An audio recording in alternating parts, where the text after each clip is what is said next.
क्या हुआ जब कर्ण ने श्री कृष्ण से पूछा मेरा क्या दोष था। मेरा जन्म होते ही मेरी माँ ने मुझे त्याग दिया।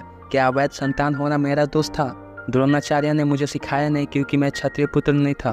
परशुराम जी ने मुझे सिखाया तो सही, परंतु श्राप दे दिया कि जिस वक्त मुझे उस विद्या की सर्वाधिक आवश्यकता होगी मुझे उसका विस्मरण हो जाएगा, क्योंकि उसके अनुसार मैं क्षत्रिय नहीं था।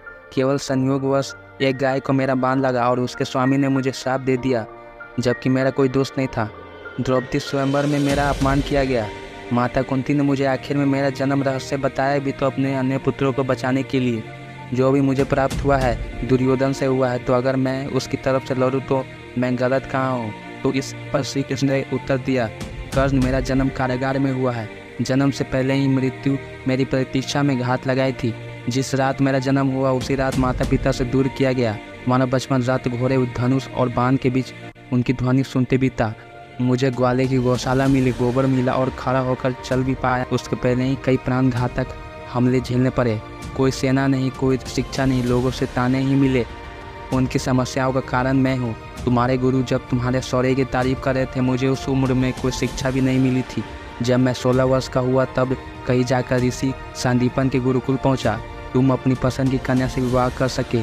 जिस कन्या से मैंने प्रेम किया वो मुझे नहीं मिली और उनसे विवाह करने पड़े जिनसे मेरी चाहत नहीं थी या जिनको मैंने राक्षसों से बचाया था। मेरे पूरे समाज को यमुना के किनारे से हटाकर एक दूर समुद्र के किनारे बसाना पड़ा, उन्हें जरासंध से बचाने के लिए। रण से पलायन के कारण मुझे भीरू भी कहा गया। अगर दुर्योधन युद्ध जीतता है तो तुम्हें बहुत श्रेय मिलेगा। धर्मराज अगर जीतता है तो मुझे क्या मिलेगा।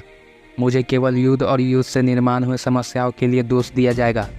एक बात का स्मरण रहे कर्ण, हर किसी को जिंदगी चुनौतियाँ देती है। जिंदगी किसी के भी साथ न्याय नहीं करती। दुर्योधन ने अन्याय का सामना किया है तो युधिष्ठिर ने भी अन्याय भुगता है। लेकिन सत्य धर्म क्या है यह तुम जानते हो।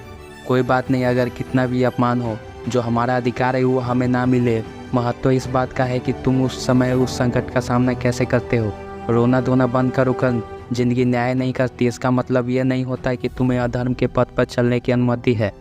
तो दोस्तों, अगर आपको मेरी वीडियो पसंद आई हो तो लाइक, सब्सक्राइब और शेयर करें। धन्यवाद।